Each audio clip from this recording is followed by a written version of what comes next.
a un nuevo capítulo de La Otra Cara. Como ya algunos saben, y bueno, y quienes es la primera vez que nos ven, este programa se transmite de lunes a viernes, 7 p.m. hora colombiana, a través del canal de YouTube de Contrapoder 3.0. Colombia está a horas de elegir en primera vuelta, por lo menos, al próximo presidente.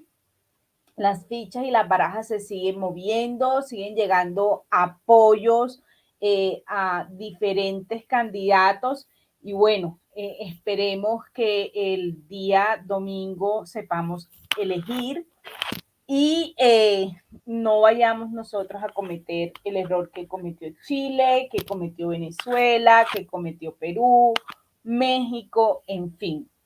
Pero hablemos un poco acerca de la noticia que tenía ayer temblando a un sector político del país, y es la de Piedad Córdoba, quien finalmente en horas de la tarde ya fue levantada, si se puede decir así, levantada cualquier medida restrictiva que haya tenido en el país de Honduras. Y bueno, en realidad medios nacionales e internacionales dicen que la señora dio más de 3 versiones sobre los hechos, y es que en realidad de ayer, a través del programa, yo transmití un audio que la señora le había enviado a un periodista donde decía que no estaba retenida, pero en realidad después salió Migración y dijo que sí. Luego dijo en algún medio que ya no sabía que llevaba el dinero. Luego manifestó que pertenecía a un empresario. El empresario nunca apareció. Esto me recuerda mucho a un episodio que vivimos aquí con Gustavo Petro, con un tema de un dinero en bolsa que nunca se supo el origen del dinero. En fin, ni el origen ni el fin del dinero. Esas son las cosas que pasan en nuestro país y que le pasan a personajes de izquierda que parecen en algunas ocasiones que tuvieran como algún tipo de pacto, porque finalmente terminan bien librados de los líos en los cuales se meten. En fin, Piedad Córdoba anunció que va a venir a ejercer su derecho al voto. Obviamente lo hará por el candidato Gustavo Petro, quien es su aliado político y quien la trajo de nuevo a el escenario del Congreso, aunque ellos hayan querido mantener algún tipo de distanciamiento por temas por temas de conveniencia política, porque efectivamente en el país ya los colombianos no le creen mucho a esa versión de Piedad Córdoba, una negra empoderada que lucha por los derechos de los desprotegidos. Bueno, en fin, ese discurso que quisieron vender y esa narrativa que quisieron vender en torno a este personaje, a esta señora, y que terminó de alguna manera empoderándola ahí en el país. Por fortuna, hoy la señora ya no cuenta con ese prestigio, si se puede decir así. También se debe a sus alianzas con el régimen chavista de Nicolás Maduro, por su cercanía, amistad y negocios con la mafia venezolana, Hugo Chávez y bueno, todos estos personajes oscuros de América Latina. Eso por un lado. Y bueno, por otro lado, hoy se reveló un portal denominado La Silla Vacía, algo que es muy controversial y que ha sido tendencia a través de las redes sociales, y es la alianza, una posible alianza, una presunta alianza del pacto histórico con clanes parapolíticos de Bolívar. Esto llama mucho la atención porque nosotros recordemos que los colombianos recordamos esos discursos de Gustavo Petro en contra de una delincuente muy reconocida en la costa, Emilce López, alias La Gata. Y bueno, el portal La Silla Vacía hoy reveló fotos y videos donde se deja en evidencia que hay cuadros políticos de la la supuesta empresaria, que todos creíamos que era una empresaria hace un par de años, pero que después se le confirmaron sus delitos y que está siendo condenada, fue condenada, y bueno, vemos uno de sus cuadros políticos en la reunión, y esto es muy importante que los colombianos lo sepan, porque Gustavo Petro se ha vendido como un cambio, pero nosotros hemos visto cómo a lo largo de estos meses eso se ha ido desdibujando por sus alianzas políticas con sectores que él mismo ha cuestionado.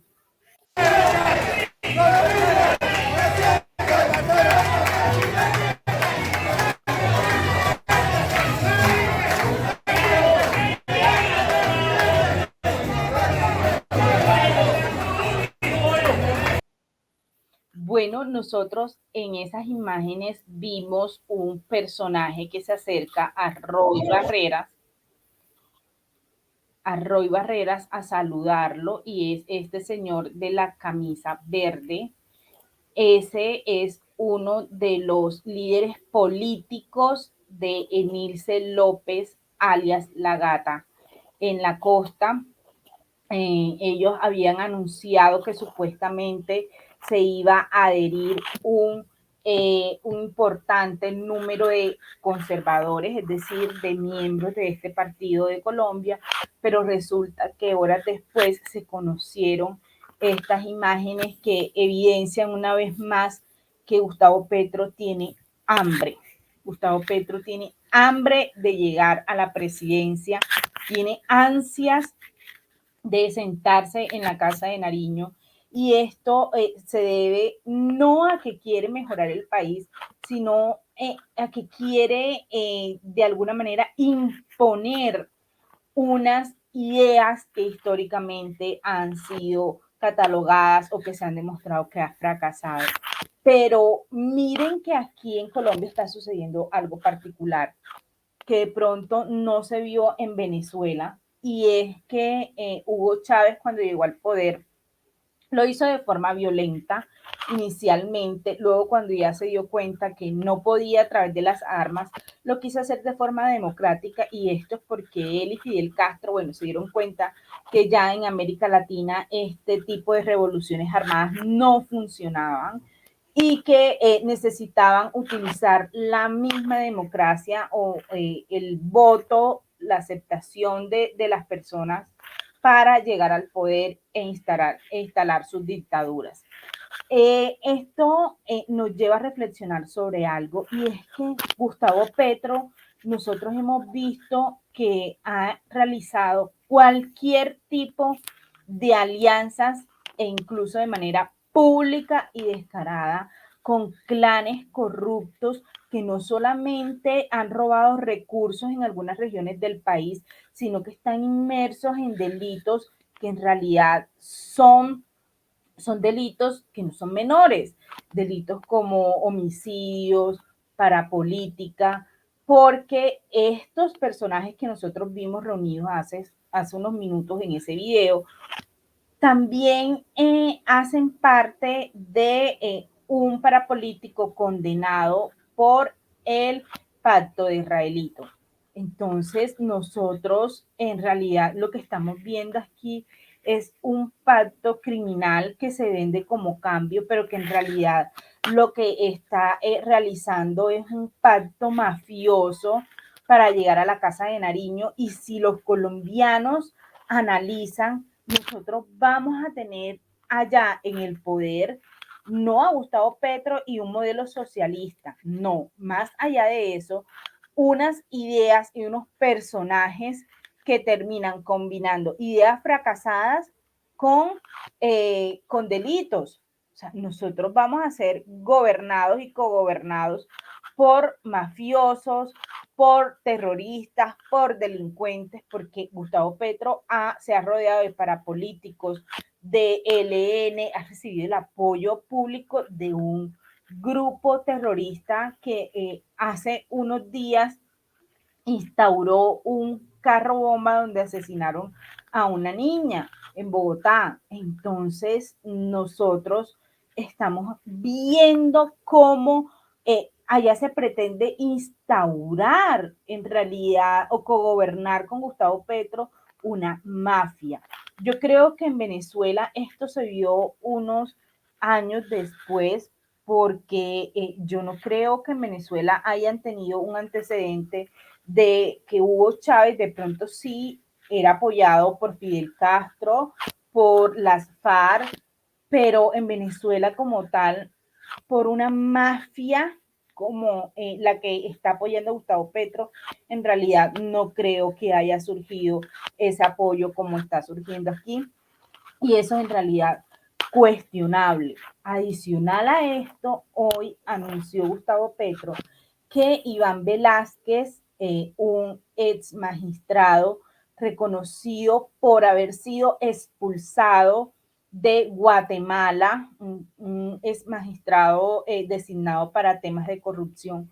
O sea, lo vetaron en Guatemala y Gustavo Petro está anunciando que lo quiere siendo parte de su gobierno. O sea, aparte de todo lo que se está moviendo con el tema de delincuentes, parapolíticos y demás, ahora Gustavo Petro aquí en Colombia quiere llevar también a un personaje con serios cuestionamientos éticos y que además, hay que recordarlo, ha politizado la justicia o politizó la justicia mientras ejercía como funcionario de la rama judicial del país.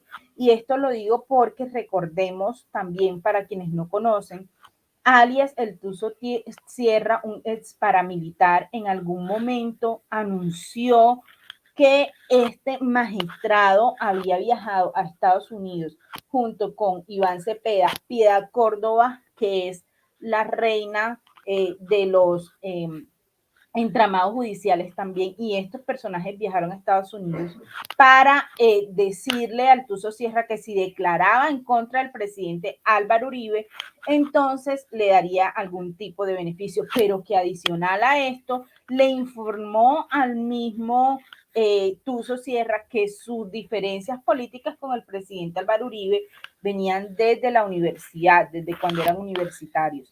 Entonces un personaje como esto en realidad es aterrador que llegue de pronto a ocupar un cargo como fiscal general de la nación, porque no tengo la menor duda que haría lo mismo que hizo cuando era magistrado, es decir, perseguir por temas políticos a quienes piensan diferente. Esto es lo que estamos viviendo hoy nosotros aquí en el país, pero yo quiero adicional a eso hacer una reflexión que este profesor en algún momento hizo sobre Gustavo Petro porque considero que utilizó las palabras correctas, pero detrás de esto hay una gran ironía también.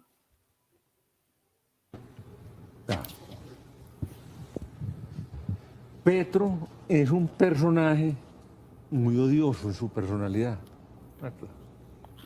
porque Petro es otro fantoche, pero no del cariz de Fajardo, sino que es un fantoche intelectual, ¿no es cierto? Se cree el más sobrado, el más inteligente. Soberbia también. Total. Pésimo administrador. Nacho, pésimo administrador. Fatal. Donde se demore un año más en Bogotá, es decir, la entrega totalmente quebrada, como una ciudad bombardeada. Y no muy santo en sus conductas. Acuérdese que un cuñado de él tenía unas urbanizadoras en un humedal de ¿qué? La Conejera, todas esas historias. La Conejera. La Conejera. En Bogotá. Ah, bueno. Conejo, ¿qué es lo que come en no Bogotá? tiene cosas y usa zapatos de ¿qué? De 2 millones de pesos. Es otro fraude. Peligrosísimo. Porque este sí representa el castrochavismo. Él sí es Sí, él sí es izquierda. y no lo niega, no, pero izquierda castrochavista. Es que a mí pues el chavismo me parece, y lo he dicho aquí también en otras intervenciones, que eso es la burguesía, la boliburguesía. Eso es una vulgaridad, eso es un grupo de mafiosos, ¿no? Mafiosos, saqueando. Bueno, miren, yo creo que el profesor Gilberto Tobón hizo una descripción perfecta de lo que representa Gustavo Petro. De hecho, a ellos que no les gusta utilizar mucho ese término castrochavismo, que sí lo utilizamos de pronto nosotros, lo utilizó para referirse a Gustavo Petro. Pero llama la atención que este profesor hoy esté al lado de él y promoviendo la llegada de Gustavo Petro al poder. Y llama la atención es porque cuando se le han hecho cuestionamientos al profesor, dice que el país cambió y que el país hoy está preparado para ser gobernado por Gustavo Petro y que por eso él de alguna manera lo defiende. ¿En serio el país cambió? ¿No se suponía que quien tenía que cambiar era Gustavo Petro? Quien tenía que cambiar sus ideas era él y no nosotros, porque nosotros finalmente no tenemos por qué adaptarnos a un modelo que es fracasado, como él bien lo dijo, y que representa en realidad ese castrochavismo o socialismo del siglo XXI. Estas son las incoherencias de los zurdos que se visten de centro, de esos que dicen que no son de derecha ni de izquierda, pero que terminan siempre teniendo una tendencia más hacia la izquierda que hacia cualquier otro tipo de posición política y que terminan finalmente acompañando a estos personajes como Gustavo Petro que representan lo peor de la política en Colombia y lo peor de la política en cualquier país. Pero también quiero que veamos esto que le sucedió a un zurdo de la misma orilla de Gustavo Petro, a Jorge Robledo. De hecho, tenemos una dificultad, y lo voy a decir con toda cordialidad y franqueza. Tenemos una dificultad, es que alguien que pesa mucho en la opinión pública nacional, el doctor Gustavo Petro, a mi juicio, ha hecho unos planteamientos que están equivocados, lo digo con toda cordialidad. Bueno.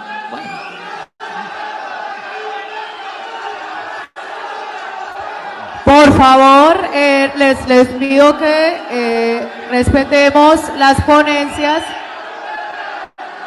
Por favor, les pedimos que respeten las ponencias.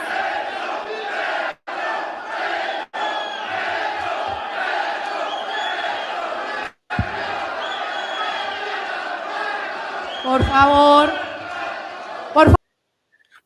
Miren, Jorge Robledo pertenece a la misma orilla política de Gustavo Petro, pero es contradictor de Gustavo Petro porque no lo voy a defender, pero supongo que él defiende un modelo diferente a lo que defiende Gustavo Petro y bueno, tienen contradicciones ideológicas, pero me llama la atención que estas personas que están participando del foro hayan sido tan agresivas y violentas en contra de Jorge Robledo, pero adicional a eso, sorprende más que Gustavo Petro hoy haya avalado esa conducta a través de un trino. Es que finalmente eso es lo que ellos representan, división, agresión, falta de argumentos, pero sí silencio, porque a ellos les encanta silenciar a quienes no piensan como ellos y lo hacen de esta manera, porque ellos finalmente no son demócratas, no lo son.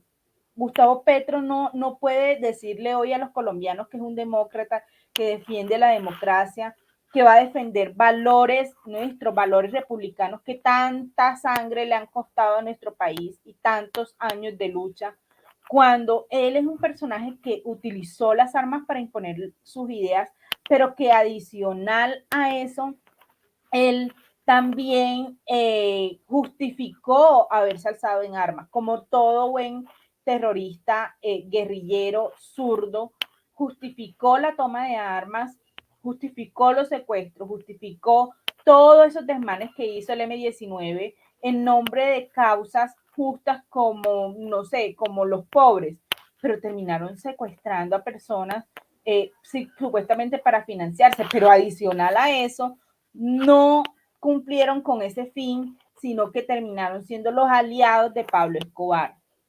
Esos aliados que le ayudaron a Pablo Escobar a destruir expedientes en el Palacio de Justicia y a matar, quemar magistrados vivos. Y estos hechos históricos no pueden ser olvidados por los colombianos. Yo no quiero ir cerrando el programa sin mostrarles un video que me llegó, que me parece muy bueno, acerca de lo siniestro que es el paraíso socialista. Veamos.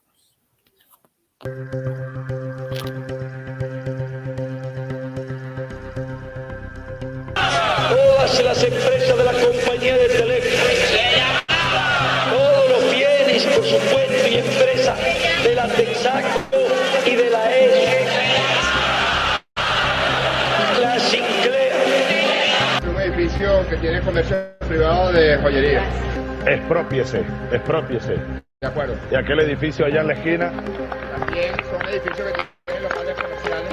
Bonito sería el gesto que decidiera una vez la Colombia humana sea gobierno en Colombia, vender su hacienda del Cauca al Estado, para que el Estado la entregue al pueblo campesino y al pequeño y mediano productor agrario. Es impresionante como, bueno, no impresionante, pero sí debe llamarnos la atención cómo Fidel, Hugo Chávez y Gustavo Petro utilizan ese mismo discurso de atacar la propiedad privada, de expropiar en nombre de los pobres.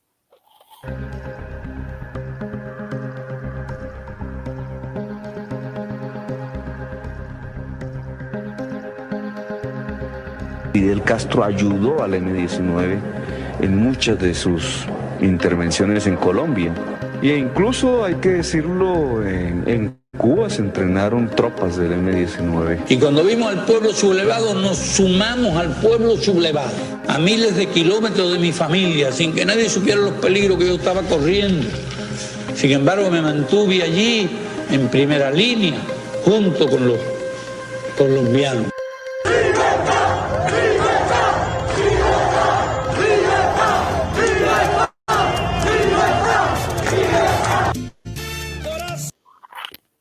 Esto es en lo que nosotros tanto hemos insistido, y es que cuando estos personajes instauran sus dictaduras, sus tiranías en los países, finalmente demoran años en irse del poder. Nosotros lo hemos visto con Cuba, lo estamos viendo con Venezuela, y los pueblos de alguna manera, así uno no quiera aceptarlo, terminan, vamos a denominarlo así, domesticados por esas situaciones. Algunos se van, la mayoría se van del país, otros terminan adaptándose a esa vida de miseria, acostumbrándose a de pronto a que esa es la suerte, a que eso fue lo que les tocó y que ya no hay más nada que hacer, porque si tú sales a exigir, entonces el régimen te puede encarcelar, te puede asesinar, pues porque tiene el poder de las armas, y finalmente eso es lo que ellos primero le quitan a los pueblos. O sea, lo primero que hacen es desarmar, y por eso es que ellos tampoco están de acuerdo con el porte legal de armas, porque saben que una ciudadanía con un arma difícilmente va a poder ser sometida por un opresor como lo que ellos terminan siendo o representando para los países. En Colombia han insistido mucho en eso, en que el porte de armas sea declarado ilegal, definitivamente, que no se puedan expedir ningún tipo de registro. De hecho, uno de los errores que cometió este gobierno fue ese, y fue abandonar de pronto esa retórica en contra del porte de armas, porte al que debería tener derecho cualquier ciudadano, precisamente porque si el Estado se ve imposibilitado para defenderte, entonces tú tienes el derecho a defenderte, a defender tu vida, tu propiedad y tu libertad. O, en dado el caso que sea el mismo Estado quien atente o busque atentar contra tu vida, tu propiedad y tu libertad, tú tienes como ser humano todo el derecho a defenderte. Eso es lo primero que ellos hacen. Por eso, como Gustavo Petro y otros zurdos están en desacuerdo con esto. Esta es una reflexión, una pequeña reflexión. Yo creo que lo hemos dicho durante mucho tiempo. Las evidencias están, todo está dado para que los colombianos no nos lancemos al vacío. Estamos a escasas horas, 48 horas, de dar un gran paso hacia el vacío o un paso hacia adelante. Hay alianzas criminales como las que ha hecho Gustavo Petro, pero la mayor alianza que nosotros podemos hacer es con la libertad, con la democracia y con nuestro país. Porque, como dijo el presidente Álvaro Uribe, el amor vuelve, pero la democracia cuando se va no regresa. Y si regresa, en algún momento pasarán muchos años, derramaremos muchas lágrimas y seguramente costará muchísima sangre para poder reconquistar todos esos valores que se pierden cuando personajes como Gustavo Petro llegan al poder. Colombia elige. El próximo domingo Colombia elige. Y yo espero que elijamos bien. Las cartas yo creo que ya están echadas y a nosotros solo nos queda orar y hacer lo que nos corresponde, ir a votar. Esto ha sido todo por hoy. Yo espero que en un nuevo episodio de La Otra Cara las noticias sean muy buenas para el país y para América Latina y que Colombia siga siendo ese faro y ese espejo de democracia para otros países y que nuestro país no termine cayendo en las garras de un socialista, guerrillero y de un pacto de mafiosos. Les deseo un feliz fin de semana y que Dios salve a Colombia. Gracias por conectarse y no olviden suscribirse a el canal de YouTube de Contrapoder 3.0.